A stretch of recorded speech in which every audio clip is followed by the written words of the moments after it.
let's get straight to our guest, the Director of National Intelligence and Great American Patriot, Tulsi Gabbard. Director Gabbard, great to see you. Thank you for taking the time. And let me say on behalf of the audience, thank you for digging and getting to the bottom of what stole so much of the first Trump presidency, the first Trump term, I should say, and for having the guts and the courage to dig deep. Declassifying that House report was so important. And so, Director Gabbard, can you just take a moment here and remind the audience of everything that you have now made public and that you have learned over the last week? Because it's just been a whirlwind of news. So please take a moment just to take a step back and tell the audience what we have learned, please. Sure, Charlie. Thank you so much. And thanks for your coverage of this really important disclosure that has ramifications that are very far reaching and that speak to the integrity of our democratic republic and nothing short of that. I'll try to be brief because we've released a lot of information over the last week, starting with last week, Friday, releasing a whistleblower's report, emails, communications, copies of a president's daily brief, one that was drafted but pulled hours before it was to be released and never published, as well as one that was actually published.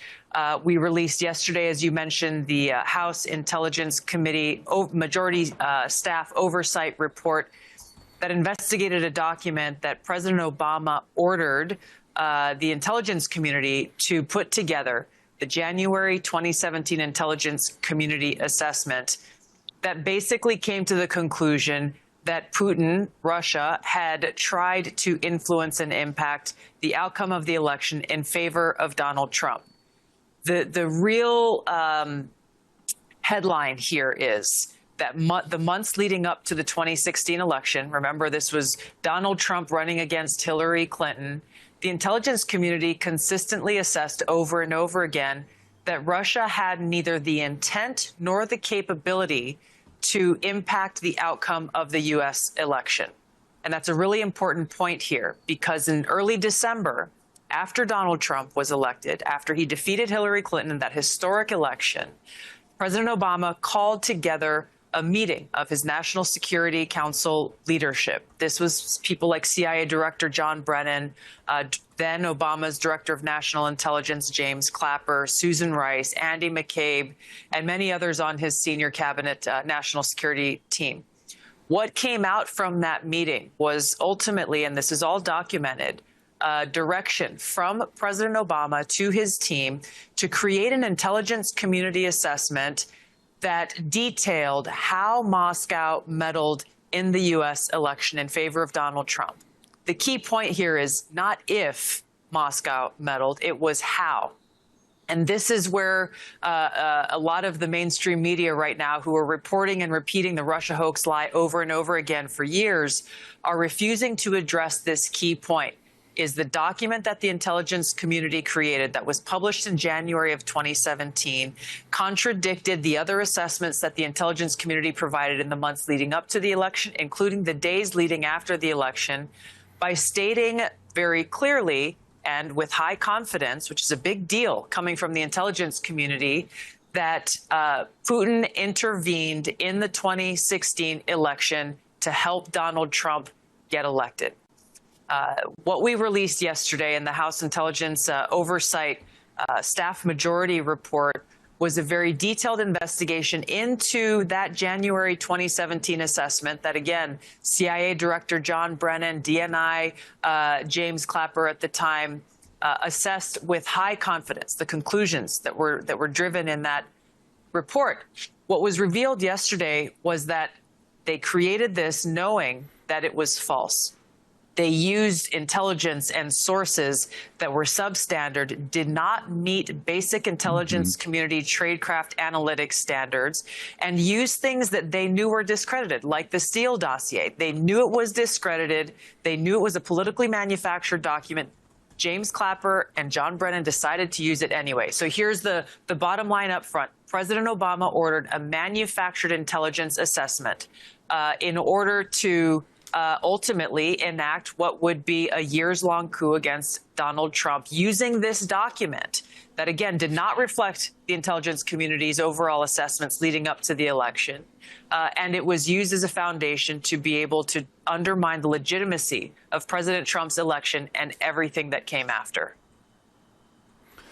Thank you for that summary. And so I want to now just emphasize one point of this.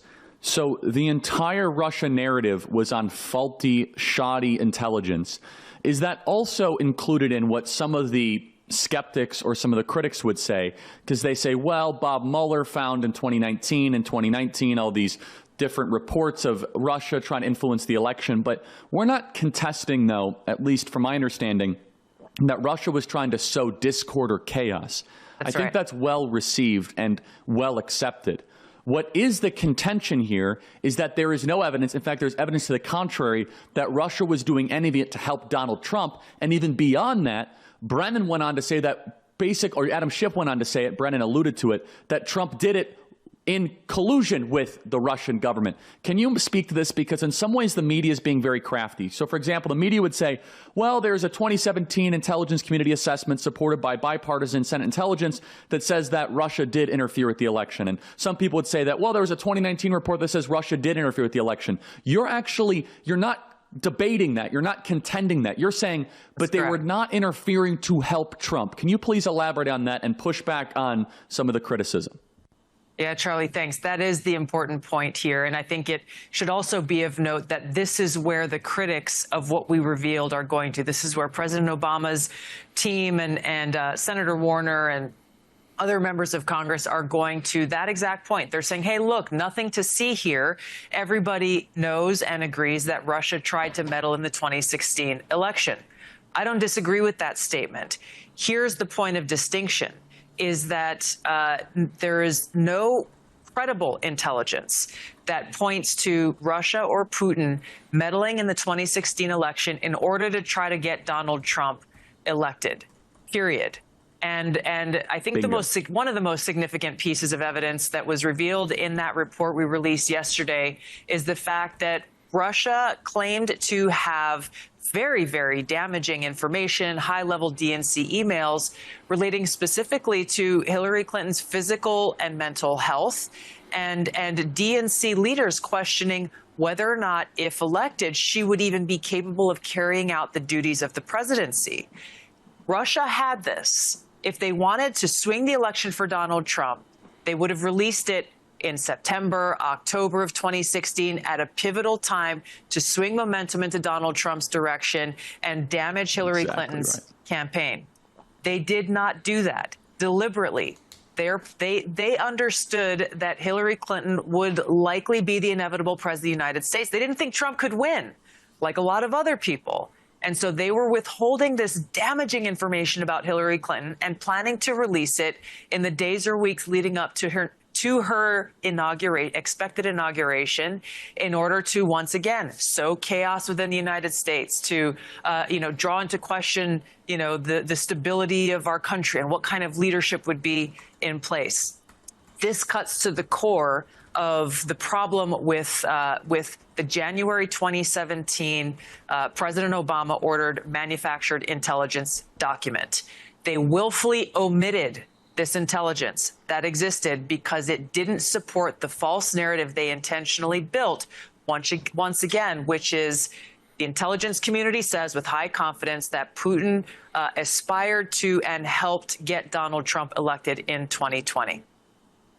And just on top of that, the information that Russia had on Hillary Clinton, she was on tranquilizers. Could you imagine that as an October surprise? Oh, by the way, the woman that couldn't get into her van on the 9/11 memorial. Remember that? There was that video that went viral. She's also on tranquilizers. She was asking the State Department for asking people for donations in return of her State Department policy, and Russia didn't use any of it.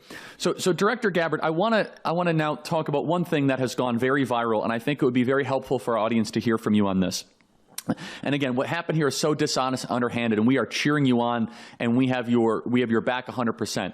You've used this, the phrase, a treasonous conspiracy. Those are fighting words. Those are big words. And I could tell you, the people in this audience, they know that and they agree with that. But can you make the case, can you present the argument to the best ability you can with unclassified information and public information, what makes you believe that this reaches that sort of threshold?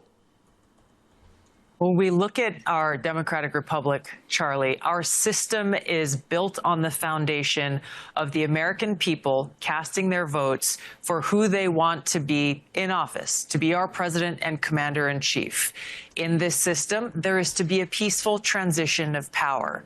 What we saw play out here was President Trump was elected by the American people in 2016, shocking most people in the United States, and apparently even Russia and Putin didn't think that he would win.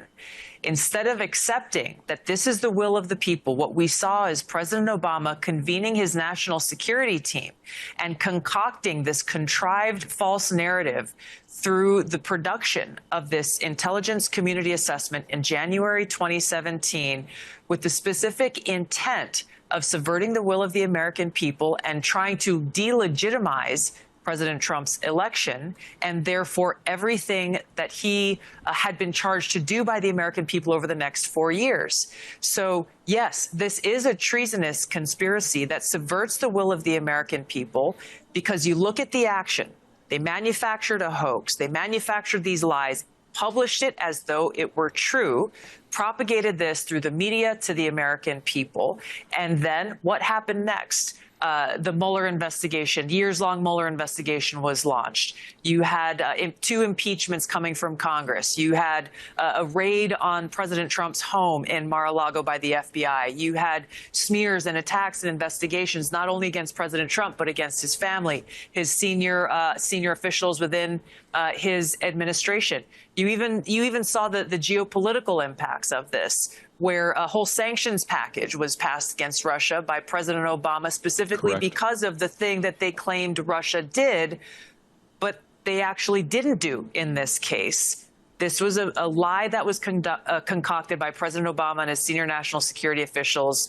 And this January 2017 intelligence community assessment is that foundation for everything that came after. And I just want to point out again, I was in the White House press briefing room yesterday, and reporters saying, well, do you believe this or do you believe that?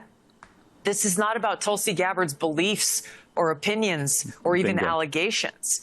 Read the intelligence, read the evidence, read the emails from DNI Clapper's executive assistant to leaders within the intelligence community that says, per the president's directive, and then going on and listing the taskings for this intelligence community assessment. I doubt many of those reporters have actually read the nearly 200 pages themselves, like you have, because anyone who is a little bit objective who would read that would draw the same view that you and I have, that the truth is very real and it's irrefutable. President Obama led this treasonous conspiracy with the help of a lot of folks in his national security cabinet and in the intelligence community.